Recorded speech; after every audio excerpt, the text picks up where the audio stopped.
tukaba dusangiye n'amahirwe yo kumenya ijambo ry'Imana. Nongeye kukuramutsa mu izina ry'umwami wacu Yesu Kristo. Iyi ni Trust and Obey channel, aho dukurikiranira ijambo ry'Imana. Njyewe ndi Musoni Flavie. Uyu ni umwanya udasanzwe wo kwiga ijambo ry'Imana, aho tugiye kwiga insanganyamatsiko ikomeye ivuga ngo guhombera mu rubyaro. Reka dusenge. Witeka Mana nziza, izina ryawe rihabwe icyubahiro. Wowe waremye umuntu wifuza yuko yagira n'abazamukomokaho kuko washakaga urubyaro rwubaha Imana, kandi wemeye gutanga umwana wawe w'ikinege kugira ngo ibipica yuko ibishoboka byose dukwiye kubikorera abadukomokaho. Wagaragaje yuko mu bwami bwawe mu gutanga raporo abantu bagomba kuzatanga raporo banavuga abo wabahaye aho babashyize. Rero muri uyu mwanya tugiye kwiga ijambo ryawe, ndasaba kugira ngo Mwuka Wera duhumure amaso, kugira ngo ibyacu aho byapfiriye ubizure, kandi ibiryamye ubibyutse, ibigendana intege nkeya mu mitima yacu ubihe imbaraga, kugira ngo imiryango yacu yongere kumenye kandi kwakire. Tugiye kwiga amagambo yawe rero ntaba ari twe, izina ryawe rihabwe icyubahiro. Uduha amahirwe yo kumenya icyo Umwuka abwira itorero mu gihe nk'iki ngiki cy'ubuhanuzi bwihuta, tubisabye mu izina rya Yesu, amen. Guhombera mu rubyaro. Muri no minsi uganira n'abantu benshi, mukaganira akakubwira ati rwose njyewe narahombye, kera umuntu iyo yabyaraga abana nk'abariya mfite yabaga abayeho neza, abana baramufashaga agatera imbere, atari ubu ngubu ni ibibazo, ati buriya bariya abana banjye bamereye nabi, buriya simpumeka barenda kuzanyica, nta munezero mfite. Mukagana akakubwira ati buriya njyewe nararumbije, nahombeyeho abandi bateganyaga kungukira. Nyamara wowe umureba ukavuga uti afite abana b'abasore, afite abana b'abakobwa bari hafi gushaka, ukavuga uti uriya muntu rwose yagize umugisha. Rero uyu munsi wa none ni iki gituma abantu benshi barimo guhombera mu rubyaro? Bibiliya muri Yesaya igice cya 2, Bibiliya itubwira ikintu kidasanzwe. Bibiliya iravuga ngo 2, umva wajuruwe, tega amatwi nawe wasiwe, kuko Uwiteka avuga ati nonkeje abana ndabarera ariko barangomera. Inka imenya nyirayo, n'indogobe imenya urugo rwa shebuja, Abisirayeli bo ntibabizi, ubwoko bwanjye ntibubyitaho. Mu gihe Yesaya yahagurukaga, Imana imuha gahunda yo kwandikira ubwoko bw'Abisirayeli no kubashyira ubuhanuzi. Abisirayeli bari baranze Imana, kandi Imana yari yaravugiye mu kanwa k'abahanuzi bandi yuko Isirayeli ari umwana wayo. Rero Yesaya yagaragaje isano yagaragaraga mu maso y'abantu y'ababyeyi. Ababyeyi b'icyo gihe, ababyeyi bari barataye icyerekezo, banga gusenga Imana, bajya mu bintu byo kuraguza n'ibiki byose, ariko birangira n'abana babyaye nabo baba abana babi ku buryo bateshaga umutwe ababyeyi babo.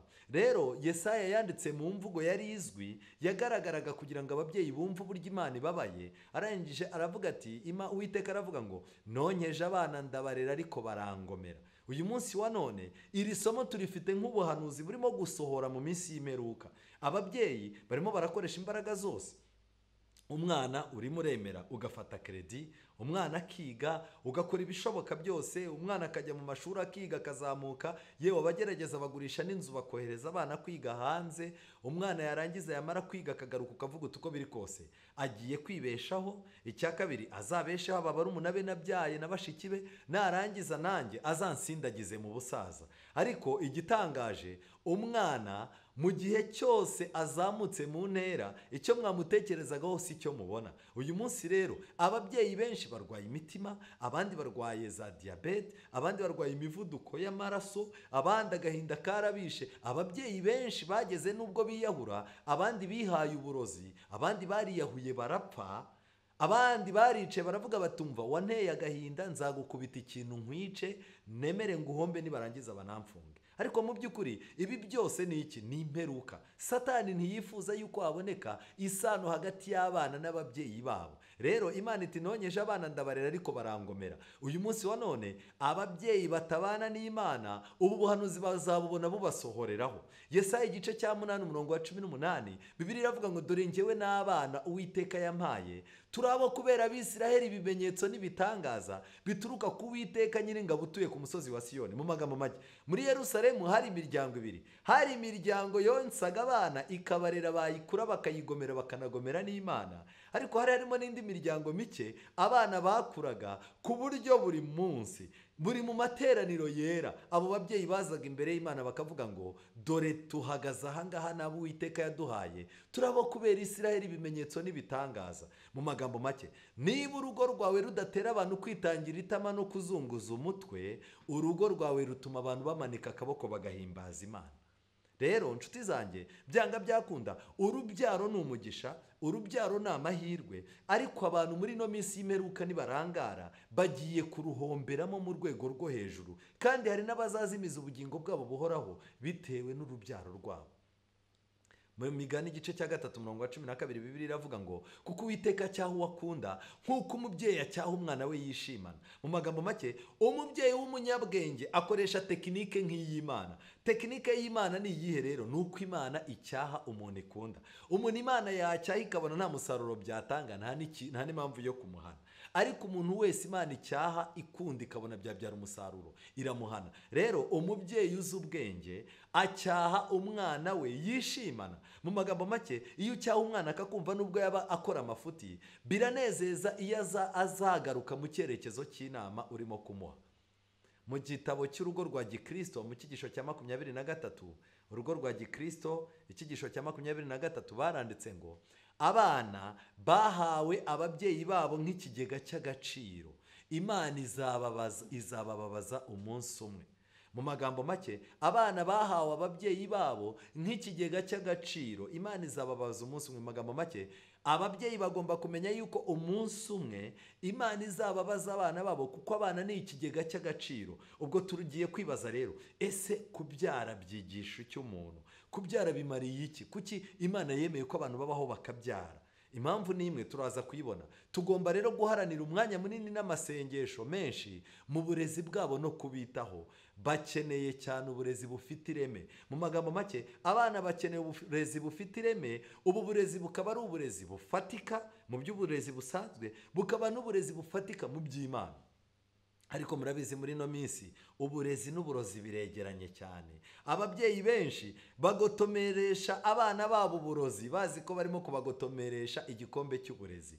Kimwe nuko ababyeyi benshi nanone bajya kubona bakabona mu kintu bibwiraga yuko ari uburezi abana babo bagiye kugira, aho umubyeyi atanga amafaranga akagurisha ibanza akavuga ati umwana wanjye niyiga hariya hantu niho hantu azakura ubwenge akaba umuntu ukomeye, yarangiza yasohoka yagasohoka ahita aba mayibobo, cyangwa agasohokayo akora icyaha ahita ajya muri gereza.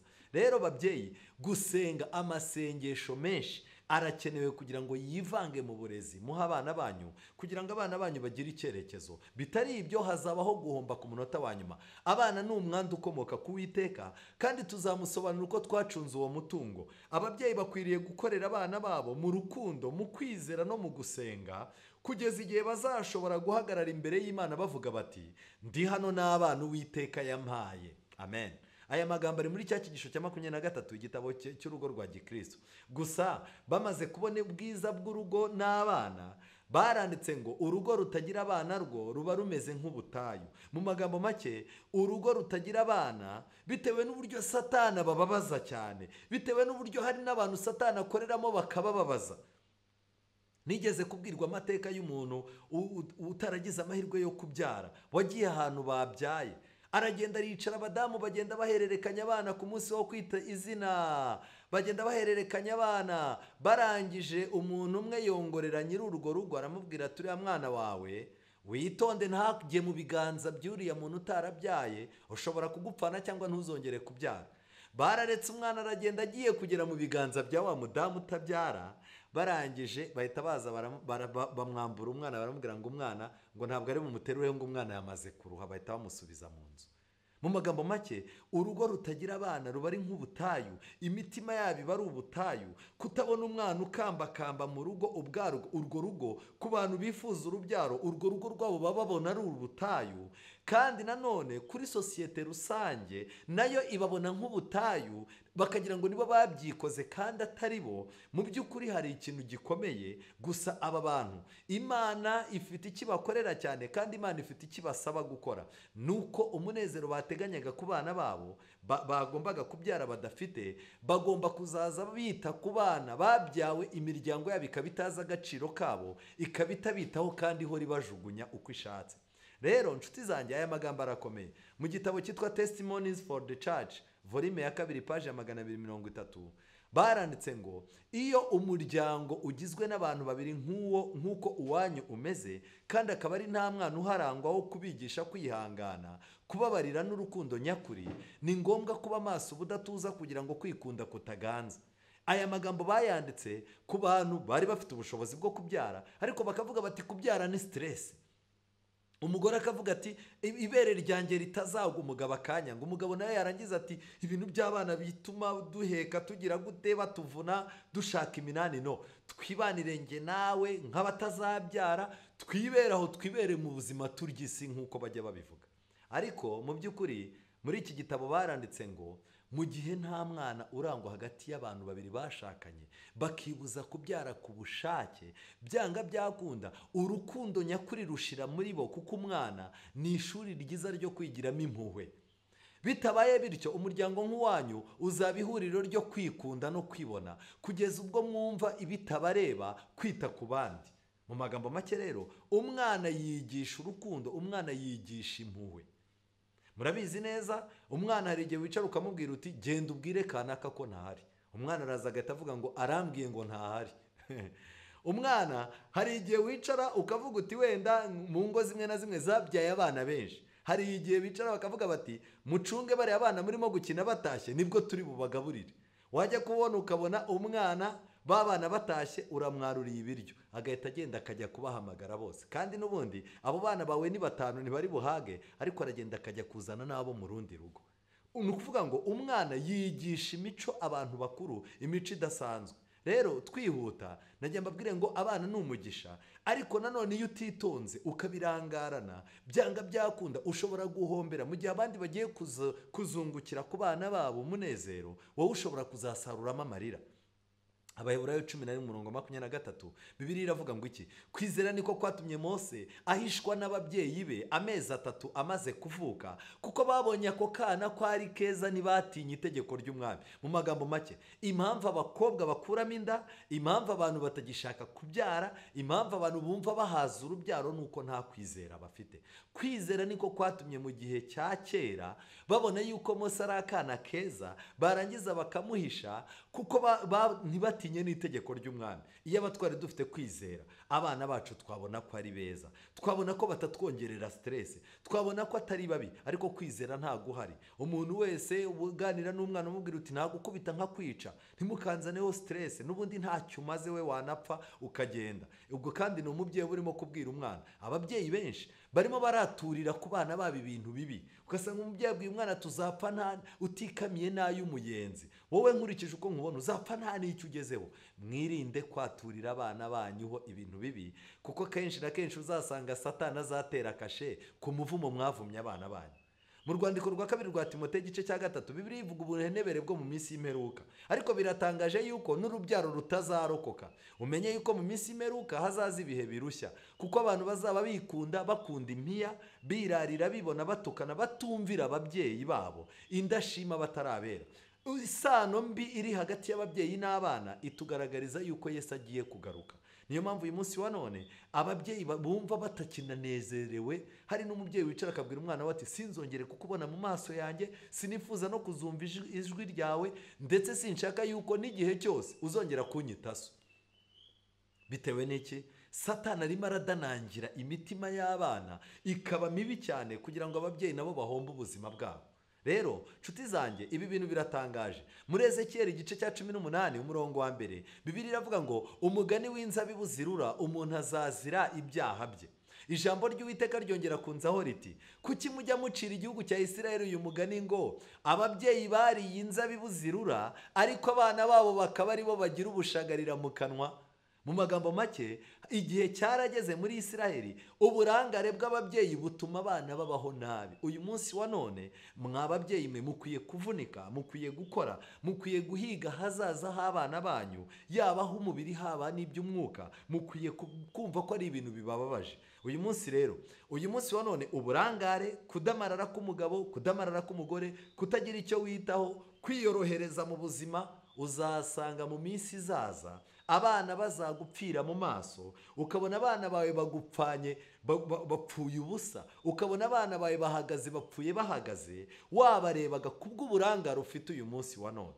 Umurongo wa 3 Ezekiyeli 18 Bibiliya iravuga ngo ndirahiye ni ku Uwiteka avuga, ntabwo muzongera gucira isereri uwo mugani, dore ubugingo bwa bose ni ubwanjye, ubugingo bw'umwana ni ubwanjye, nk'ubugingo bwa se, ubugingo bukora icyaha nibwo buzapfa. Mu magambo make, iyo ukoze ibishoboka byose, umwana ukamurera ibishoboka byose, ukamukorera ibishoboka byose, ibyo leta igusaba ukabimukorera, ibyo sosiyete nyarwanda igusaba ukabimukorera, iby'Imana igusaba ukabimukorera, umwana ukamushyitsa mu itorero kugira ngo ahabwe icyerekezo, ukamugira inama ukarara amajoro umusengera. Iyo umwana avuyemo akanga akananirana, ubugingo bukora icyaha nibwo buzapfa.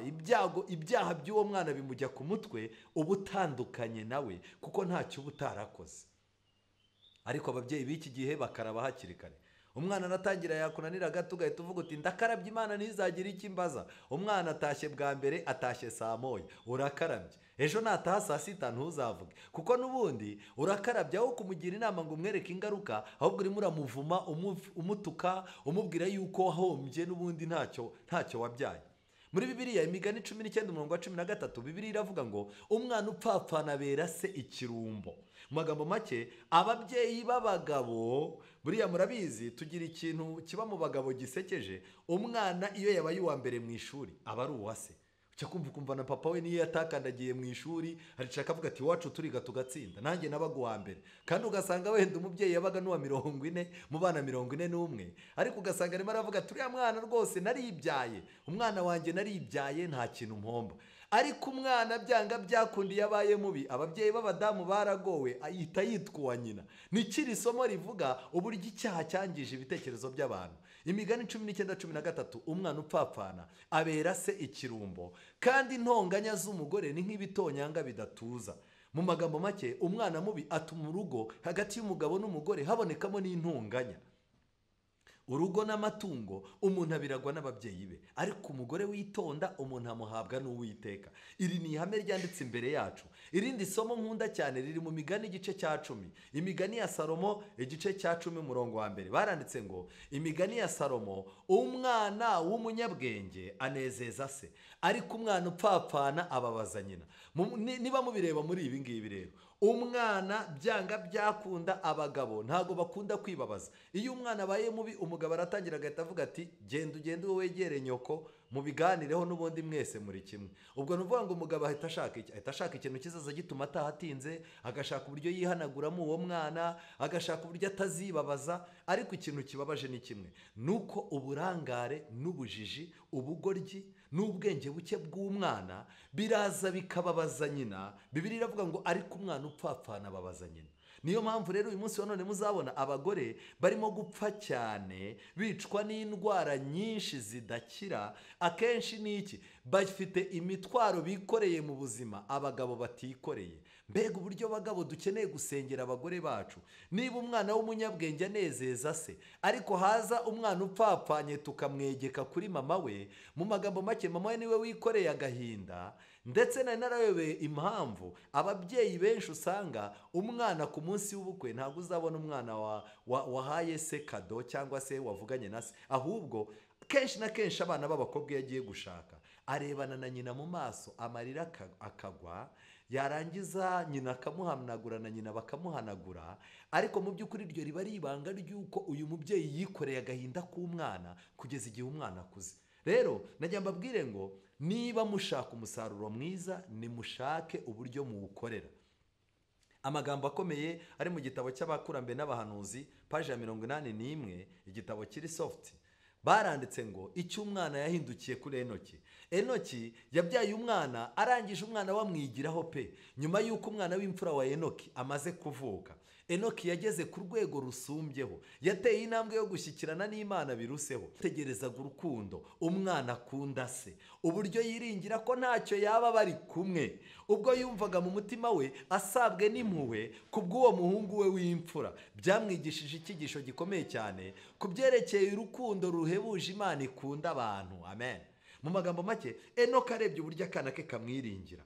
Ndagira mbabwire inshuti zanjye, abana bacu baratwiringira cyane, bakanatwizera ku buryo niyo waba wicara ku idebe ryawe usa ry'amavuta nta ntebe ugira, umwana wawe aryicaraho areba mu muhanda, muri kaburimbo Prado yatambuka, umwana agahita akubwira papa ati papa, ka kamodoka gahise gatoya ntuzakangurire, uzangurire iki kinini. Noneho umubyeyi wajya kumva niba ari umubyeyi udafite ibitekerezo bireba kure, yarangiza ati ntabwo mujya mwimenya, ntawe iwacu wigeze agura imodoka nta n'uzayigura, Imana yaratuvumye nuko twibereyeho. Ariko ayo magambo ntakwiye kuza ku mwana. Ukwiye kubwira umwana ukamubwira uti mwana wanjye, naravunitse ndakora, nzagufasha kugira ngo tubigereho, ariko nubona nshaje ntabigezeho uzaharanire kubigeraho kuko ni wowe mfitemo imbaraga. Ayo magambo yabwiye umwana yakwicara akarwana nabyo. Ariko uyu munsi wa none umwana wawe aragenda yajya gusura abandi bantu, ukamukurayo ukamukubita. Najyaga mbona ababyeyi kera turi batoya, umwana yagenda yajya gusura mu rugo rukize, nyina akaza akamukubitirayo akamubwira ati wakigoryiwe kuki mutimenya, kututamenya urwego rwawe. Ariko mu by'ukuri ubu bwandu ababyeyi bafite ni ubwandu bashyira mu bana, bikazarangira n'umwana avuga ati mu muryango wacu bambwiye ko nta muntu uzapfa akize. Ariko uyu Henoki umwana we yaramwiringiye, amugiramo kwizera, kandi iyo yabaga ari kumwe n'umwana ngo umwana we yumvaga nta kintu yaba. Mbega icyubahiro abagabo bakeneye. Abagabo mukeneye kuba abana bacu bari kumwe natwe bumva nta kintu babura. Ariko uyu munsi wa none umuntu yicaye mu rugo ahuzagurika, ari umugore we nta cyizere amufitemo, ari abana bawe nta cyizere bagufitemo, ubu utari umugabo nyamugabo. Twihuta rero, iri somo riratangaje. Kubyara bifite ikintu gikomeye bimarira ubuzima bwacu. Rero hano mu cyigisho cya 24 mu cyigisho cy'urugo rwa Gikristo banditse ngo iki? Baranditse ngo ni ukugirira nabi umugore bikomeye guhoza umwana mu biganza bye uko umwaka utashye. Ni ikosa rikomeye kubyara abana benshi, ni ikosa rikomeye ko buri mwaka umugore wagomba guhora byara uvuga uti reka mbyara abana. Abantu baherutse kuririmba indirimbo ngo umwana ngo yaje ku isi ngo Imana ngo izana n'isahani ngo azariraho. Ibyo ibintu rero ni ibintu byica abantu mu mutwe, bigatuma umuntu abyara avuga ati abana bazagenda bakura ntibazabura uko babaho. Hano baranditse ngo ibyo bintu bibyara gucika intege, kandi bikarandura burundu umunezero wo mu buzima, kandi rimwe na rimwe bikazana akaga mu muryango. Umugore uhora abyara ahorana utwana mu biganza, byanga byakunda ntashobora kwishimira umugabo. Uko umugabo agenda aba umusore arya neza azana agatuza, ubona ko ari umugabo ufite imbaraga. Umugore we aba ahora mu gutwita, ahora acika intege, uko agenda abyara bamubaza abyara bagize gute, kugeza ubwo hari n'uwo kwa muganga babwira umugore bakamubwira bati tugiye kugufunga burundu kuko ubuzima bwawe n'imibereho yawe ntibikwemerera gukomeza kubyara. Rero nshuti zanjye, hano baranditse ngo utwo twana natwo ntitwitabwaho uko bikwiriye, kandi ntiduhabwa uburere n'umunezero ababyeyi bakagombye kutugirira. Mu magambo make, uko ubyara abana benshi niko utuma batabona umunezero. Abana benshi rero bakura nta juru rigaragara mu rugo, bagatuma umugore n'umugabo babana nk'aho ari amahanga abiri, ari amadini abiri yahuriye mu rusengero rumwe, ugasanga ni ikibazo gikomeye. Nshuti zanjye, nagira mbabwire yuko Imana ifite icyo igomba gukorera abantu. Kubyara abana benshi bizana akaga cyane. Hano barakomeje barandika muri iki gitabo cy'urugo rwa Gikristo, baranditse ngo ubuzima bw'umugore ni ubw'agaciro dushingiye ku nshingano zireba ababyeyi. Bagomba kujya bibaza niba ari iby'ingenzi kubyara abana. Mbese ubuzima bw'umugore buzamwemerera kubitaho? Mbese umugabo afite ubushobozi buhagije buzamubashisha kubaha uburere no kubigisha bazaba bakeneye? Ibi bigomba kwibazwa. Mbega ukuntu kwita ku hazaza h'abana byirengagizwa. Icyo bitaho cyane ni uguhaza iruba, maze muri ubwo buryo bakikoreza umugore umutwaro umunga ubutaraga bwe, kandi bigacogoza ubushobozi bwe bw'iby'umwuka. Abagabo benshi aza yifitiye iruba ryo kuryamana n'umugore, nta kindi kintu akeneye, we icyo azi ni kimwe, yazanye umugore, icyo ashaka ni uko umugore buri mwaka agomba kuba akikiye uruhinja. Ikindi, uyu mugabo nta kindi yibaza, ahubwo icyo yibaza ni kimwe: ese ubu ngubu umudamu wanjye nituryamana izi saha ndanezerwa? Ni icyo uwo mugabo. Ibyanditswe byera bigaragaza yuko umugabo mu bitekerezo bye hahoramo kuryamana n'umugore we, ariko uyu mugabo ntatekereze ku buzima bw'umugore we, ntatekereze ku buzima bw'abana bavuka muri uko kuryamana n'umugore we. Uyu mugabo Bibiliya yamwise inyamaswa muntu. Reka dukomeze dusome. Ubuzima bwe burasigingira bw'umugore, maze agacibwa intege no kubona afite abana atabasha kwitaho uko byagakwiriye. Iyo umugore abonye abana be barimo kurwanira irindazi rimwe, ari abana 6, aricara akababara akavuga ati byibuze aba bana iyo mbagira mfite ubushobozi nanjye mfite imbaraga. Kandi birumvikana, umugore uhora ubyara abana nk'abo ngabo bagiye bagerekeranye ntashobora gukora. Ingaruka zivamo rero, umugabo nawe arakora akaruha, akazagera akabihirwa, n'umugore akabihirwa, abana bakazaza nabo bavuka babihiwe. Niyo ya miryango uzajya musange akana gato kareshya gutya, urakegereye urakabwiye uti umwana bite, ko nubona akana gatoya gakambakamba karakubwiye ngo kakumanyura, usange nta kantu k'akarakare, ako kantu kashyire mu bandi ubone karimo karabatikura inkokora, karimo karagira gute, kuko iwabo nta munezero yigeze. Abana nk'aba ngaba rero ntibahabwa uburezi bukwiriye, maze bagakurira mu buzima buzabatera gusuzugura Imana no kwanduza abandi ayo mabi yo mu ngeso zabo. Uko niko abantu benshi cyane batozwa kuba ingabo za Satani, azajya akoresha uko ashaka. Mu magambo make, igihe kizagera ababyeyi benshi batuye mu mijyi, cyane cyane uyu mujyi wa Kigali, abatari bwitonde ngo babane n'Imana, mugiye kongera ingabo za Satani mu buryo mutazi. Mugiye kongera ingabo za Satani mu buryo mutazi.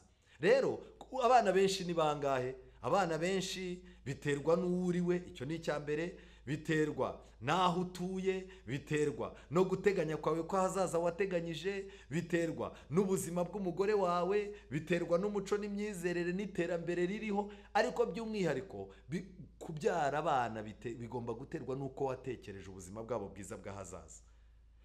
Nshuti zanjye, ibi bintu nabyo ni ibintu dukwiye kwitondera cyane. Rero ushobora guhombera mu rubyaro bitewe n'uko wabyaye abana benshi ntushobore kubaha ibikwiriye.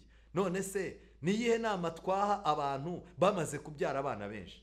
Wa muntu wamaze kubyara abana 7 cyangwa 8 cyangwa 10, ni ikihe kintu twamugira w'inama? Ijambo ry'Imana ryagize icyo rimugira w'inama mu gitabo cya Testimonies for the Church, volume ya 5, mu gitabo cy'icyongereza, page 323 na page 324. Banditse ngo iki? Ni iki cyatuma byibuze esheka urwo rugo rwagize ivamo? Hano Ellen White yaranditse ngo mwakagombye kwibaza iki kibazo rero muti: mbese nabandera abana banjye kugira ngo bongere imbaraga z'umwijima kandi bagura imirongo y'ingabo z'umwanzi, cyangwa mbarerera Kristo? Magambo make, umuntu akwiye kwibaza buri munsi. Iyo abana bawe wabyaye nibyo baje kuguhemba, wise izina, abantu baje wabazi nk'abantu barimo bararya, ukwiye kuba mu gihe abantu barimo kugushima bati nimusubireyo nta mahwa, niko abanyarwanda tuvuga, musubireyo nta mahwa, musubireyo nta mahwa. Ariko ubu ngubu abantu basigaye batinya, ntekereza ko bagiye no kuzazana indi mvugo. Mu gihe abantu barimo kukubwira ngo usubireyo nta mahwa, ukwiye kwibaza ngo uyu mwana aje kongera ingabo z'umwanzi, imirongo y'ingabo za Satani, cyangwa aje mu mirongo y'ingabo za Kristo? Gikwiye guhora ari ikizami cyawe, ku buryo kizatuma wamugurira umwenda, wamujyana ku ishuri. Icyo kibazo kigomba kuba gihari kugeza ku munsi azaba yabaye umusore agiye gushaka. Ugomba kwibaza ngo ko mbona ngiye gukoresha uyu mwana wanjye agiye gukora ubukwe, iyi tariki niyo tariki ya mbere agiye kuba umugabo, cyangwa niyo tariki agiye guheraho yabimbwa kandi agacika mu nzu y'Imana? Ukwiye kubyibaza. Hano baranditse ngo niba mudashoboye kubayobora abana no kubatoza imico myiza ihwanye n'imico Imana ibashakaho, byaba byiza ku ineza yanyu mwebwe ababyeyi no kuri rubanda kubyara abana bake, kugira ngo mutazahura n'ingaruka nyinshi z'uburere mwabahaye. Reka mbabwire yuko iyi minsi y'imperuka twamaze kugeramo, abantu bafite abana benshi. Reka mbaho urugero. Nimurebe byonyine kugira ngo umwana ibyo yifuza byose ubimuhe biragoranye, kandi ari umwana umwe. noneho rero mwibaze uyu munsi wa none, umuntu ufite abana benshi arabaho ate? Gusa iminsi yo kujijwa Imana irayirengagiza igategeka abantu kwihana, kandi iyo wihannye nyakuri Imana iguha ubwenge bw'uburyo witwara mu ngaruka z'ubujiji wagize. Mu magambo make, ababyeyi benshi bagiye babyara abana benshi cyane ku buryo umuntu abyara abana 8, akabyara abana 7, 10, nta n'ubushobozi afite, akazaza ahamagara ku rusengero ati nimundwaneho mumfashe mbone icyo kurya uyu munsi, abana barimo barandirira mu maso. Imana ikamufasha, abo bana akajya no gukora akazi k'ubuyede, akarwanya n'umugore we, akagira utundi tuntu arwana natwo, abana bagakura. Abo bantu sibo babona abana bakuze, kandi Imana iba yarabahaye amahirwe. Ariko nagiye mbabwire, ni igihe cyo gutekereza cyane. Hano baranditse ngo keretse gusa nibarerwa, keretse gusa abana nibarerwa kandi bagashyirwa kuri gahunda uhereye mu bwana bwabo, kandi nabwo bigakorwa n'umugore mwiza kandi w'umuhanga, w'umunyabwenge kandi wibaza, ubayoboza kubaha Imana, utunganya imico yabo kandi akabasananisha n'urugero rwo gukiranuka. Bitabaye bityo ni icyaha kubyara abana benshi. Niba warabyaye abana benshi ariko ukaba ufite umugore wubaha Imana, uzi umugore mwiza wubaha Imana, w'umuhanga, w'umunyabwenge udahubuka, umugore uzi kwibaza, uyoboza abana kubaha Imana, utunganya imico yabo, akabasananisha n'urugero rw'ijuru, uyu mudamu byibuze abana bawe uko bangana wazajya kubona ukabona barakuze, ukabona umuryango ukuze wubaha Imana kandi waravutsemo abantu benshi. Ibi bintu birashoboka. Imana ishobora gukuramo esheke ku muryango wagize, ariko niba atari ibyo ni icyaha kubyara abana benshi. Imana yabahaye ibitekerezo kandi ishaka ko mubikoresha, ni mubikoresha. Kubera iki? Ni ihame, ni ikintu kizwi, abagabo benshi babyara abana benshi. Igihe kiragera ugasanga bacitse mu ngo zabo, kuko urugo rurimo abana benshi, umugabo ashaka kubahwa, ashaka no gufatwa neza, agasanga umugore arangariye muri abo bana. Birangira rero wa mugabo agize gute? Yigendeye. Nicyo kibazo gikomeye. Hano muri iki gitabo baranditse ngo abantu bari inyuma cyane mu by'umutungo no mu kumererwa neza mu isi, usanga muri rusange aribo buzuza abana mu miryango yabo. Ya miryango usanga umuntu aba mu cyumba kimwe kitagira, muri saro itagira icyumba, yarashyizemo irido, abana aba mu cyumba, abana baryama muri saro, afitemo n'ihene n'iki, usanga ari ubyara abana benshi pe.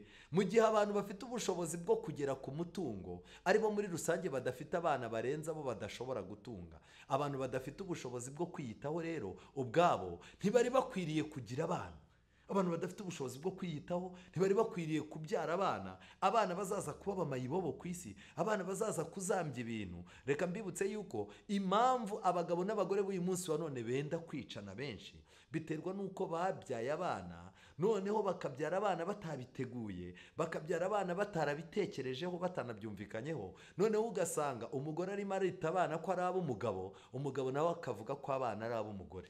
Nshuti zanjye, nagiye mbabwire ngo mwirinde ikintu cyazatuma muhomba. Umubyeyi mwiza akwiriye kwibaza ibi ngibi, akwiriye kwibaza, agomba gutekereza umwana we, guturuka mutwite, akamenya yuko hari abandi inda zivamo, yamara kubyara umwana amuteruye mu biganza, akamenya ko hari abandi bapfa bakiri batoya.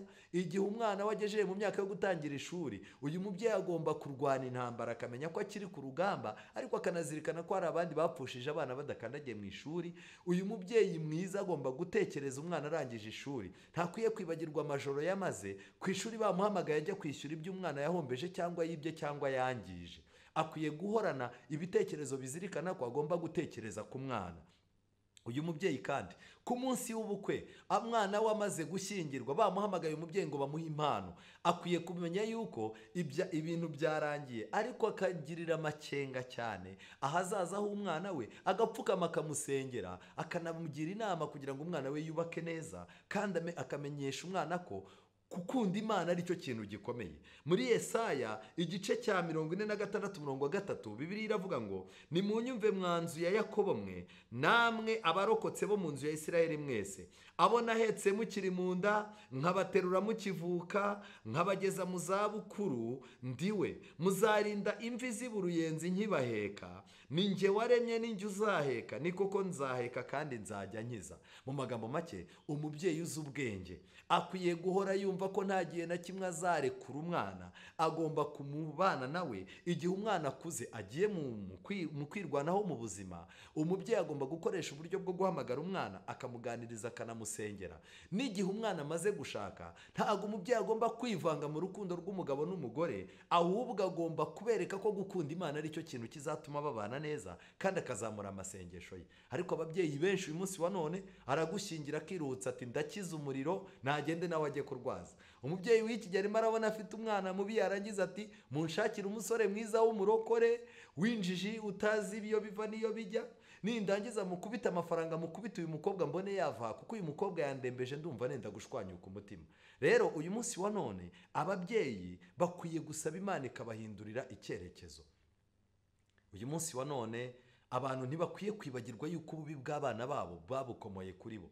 Muri iki gitabo cy'urugo rwa Gikristo baranditse ngo ntukibagirwe ko ububi bwabo bwose bw'abana bawe babukomoye ku mugabo cyangwa se ku mugore. Mwitondere cyane abana banyu bafite muri bo ingeso zimwe zo mu mico yanyu. Mu magambo make, imico abana bafite mibi uyu munsi wa none ni imico badukomoyeho twebwe ababyeyi babo. Iyo umwana agaragaje mu mico ye amafuti mabi yakomoye ku babyeyi be, mbese ababyeyi bagomba kumurakarira kandi ari bo yakomotseho? Hoya, ntibikabeho. Nibite cyane ku myitwarire yabo, birinda gusharirana kose no gukariha kose, kugira ngo iyo mico itazagaragaza biruseho ku bana babo. Mu magambo make, niba umwana we waramubyaye ufite imico mibi, jya umenya ko iyo mico mibi nawe azayigira. Ababyeyi bagomba kugira kwizera gushinze imizi mu mbaraga za Kristo kugira ngo bashobore gukosora imico mibi banduje abana babo. Mu magambo make, iki kintu kirakomeye. Reka twihuta turebe kuri Samusoni. Ababyeyi ba Samusoni hano baranditse mu gitabo cy'abakurambere n'abahanuzi paji 387 n'iki gisho cya 54, baranditse ngo ababyeyi bombi bokoza abana babo ibibaranga, byaba iby'intekerezo, iby'umubiri, ibibakurura ipfa ry'inda n'ibindi. Mu magambo make, umugabo w'umunyandanini cyangwa umugore w'igisambo byanga byakunda uwo muco bawanduza abana babo. Nk'ingaruka ziterwa no kutirinda kw'ababyeyi rero, akenshi abana bagira intege nke z'umubiri n'iz'ubwenge ndetse n'iz'imico mbonera. Barakomeje barandika ngo ni byiza bibaye ngombwa umukobwa yareka kumenya igifaransa n'ubuhanga mu mibare ndetse ntamenye no gucuranga piano, ariko ni ngombwa ko amenya guteka umugati mwiza, akamenya kwidodera imyenda neza, kandi akamenya gutunganya neza imirimo yo mu rugo. Mu magambo make, dukwiye gutoza abana bacu gukora, dukwiye gutoza abana bacu kuba abantu b'ingenzi. Bitabaye ibyo, turimo turarunda abantu bazahura n'ikibazo. Urugo rwawe ntukwiye kuzagira umwana nk'uyu usomwa mu bare w'igice cya 24 murongo wa 10, aho Bibiliya itubwira umuhungu w'umwisiraheli-kazi. Uyu muhungu yatutse Imana, ndetse iki kibazo kibabaza Imana cyane. Umuhungu w'umwisiraheli, ni umurongo wa 10 ngiye gusoma bare 24. Umuhungu w'umwisiraheli-kazi, umwisiraheli-kazi yabyaranye n'umunyegiputa, yari yaravanyeyo n'abisiraheli, atonganira mu ngando n'umwisiraheli. Baratonganye bari mu ngando. Uwo muhungu w'umwisiraheli-kazi atuka rya zina ararivuma, bamuzanira Mose. Yatukanye n'abisiraheli, arangije agera aho avuma n'Imana yabo. Nyina w'uyu mwana yitwaga Shelomiti mwene Diburi wo mu muryango wa Dani. Bamukingiranira kugira ngo bageze igihe babwirirwa ibyo Uwiteka yategeka. Uwiteka abwira Mose ati, jyana uwamvumye inyuma y'ingando, abamwumvise bose bamushyira ibiganza ku mutwe, iteraniro ryose rimwicisha amabuye.